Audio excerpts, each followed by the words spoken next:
जय छत्तीसगढ़ संगवारी हो। मैं आपके दोस्त दानेश और मैं आपके सामने लेकर आया हूँ कि छत्तीसगढ़ी शादी कैसे होते। छत्तीसगढ़ी शादी में किस प्रकार से नियम भी थे वही सब दिखाने वाला हूँ।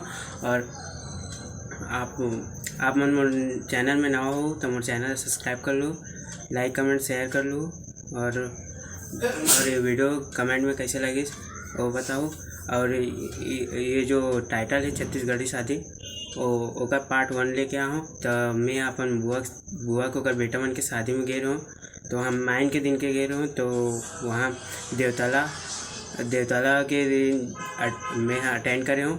तो देवताला के वीडियो और जो मड़वा में जो डांस करते ओकर वीडियो पार्ट 1 में डाला था। तो वैसे में अगर पूरा वीडियो एक साथ डाल दो तो बहुत लंबा हो जाती, तो थोड़ा पार्ट में डाला था ताकि पूरा वीडियो चल भी।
हो गए काम। ठीक है